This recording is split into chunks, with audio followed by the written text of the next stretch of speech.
அடுத்த வாரம் ஃபைனலுக்கு 4 பேர் தான் போக போகிறாங்க. இப்போ ஒருத்தர் வெளியே போக போகிறாங்க அப்படின்னு சொல்லிட்டு உடனே சாண்ட்ரா பேரை எடுத்து காமிச்ச உடனே ஆடியன்ஸ் சைடில் வந்து பார்த்திங்கன்னா ரொம்ப சூப்பராக கொண்டாட்டத்தோடு கைத்தட்டினாங்க. ஆனால் அதை ஒருத்தர் மட்டும் எதிர்பார்க்கல. அது யார் அப்படின்னு பார்த்தீங்கன்னா சாண்ட்ரா தான். ஏன்னா கடைசியில் டைட்டில் வின் பண்ணிடலாம் அப்படின்னு நினச்ச அந்த அம்மாவுக்கு இன்றைக்கி வெடித்தாய் வெளியே போகிறோம் அப்படின்னு நினைக்கும்போது ஒரு சின்ன ஷாக் மனசுக்குள்ளே இருந்தது. ஆனால் அதை வெளியே காட்டிக்கல அவங்க.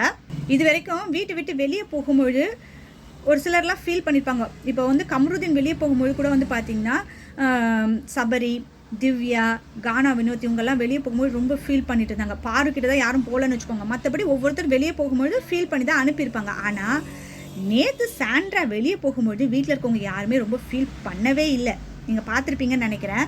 ஆனால் பிக் பாஸ் எப்படி தெரியுங்களா, யார்கிட்ட யார் சண்டை, அப்போ அவங்கள எப்படி கோத்து விடலாம் அப்படின்றதுல ரொம்ப சூப்பராக வேலை செய்வார். அது மாதிரி தான் நேற்று சாண்ட்ரா வெளியே போகும்போது அந்த ஃபோட்டோ ஃப்ரேமை வந்து திவ்யா தான் கொடுக்கணும் அப்படின்னு சொல்லியிருப்பார். திவ்யா மனசுக்குள்ளே சாண்ட்ராவை பற்றி இப்போ ஒரு நல்ல அபிப்பிராயம் இல்லை, இருந்தாலும் 4 பேர் முன்னாடி நார்மலாக அந்த ஃபோட்டோ கொடுத்துட்டு ஹக் பண்ணலாம் அப்படின்னு நினச்சா இவங்க ஹக் பண்ணாமல் வெறும் ஃபோட்டோ மட்டும் ஓகே ஓகே அப்படின்னாங்க. அப்போ திவ்யாவுக்கு எப்படி இருக்கும், பார்க்கக்கூடிய நமக்கே என்னடா இவங்க இப்படி 4 பேர் இருக்கிற இடத்துல இப்படி பண்ணுறாங்களே அப்படின்ற மாதிரி தானே தோணும். அந்த இடத்துல திவ்யாவுக்கு ரொம்ப அசிங்கமான மாதிரி ஆயிடுச்சு.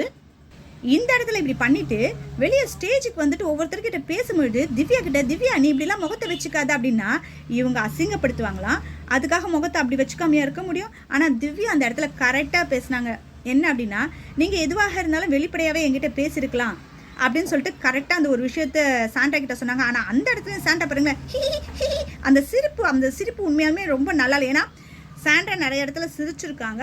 அதெல்லாம் பார்க்கும்போது ஒரு நார்மல், அதாவது குழந்தைங்க வரும்போது சிரிச்சிருப்பாங்க பார்த்தீங்களா, அதெல்லாம் உண்மையாக இருந்த மாதிரி ஃபீல் ஆச்சு. ஆனால் நேத்தியை பொறுத்த வரைக்கும் அந்த ஷோ ஆரம்பித்து அவங்க வெளியே போகிற வரைக்கும் அந்த சிரிப்பு அப்படின்றது உண்மையாலுமே நல்லா இல்லை, போலித்தனமாக இருந்த மாதிரி தான் எனக்கு தோணுச்சு.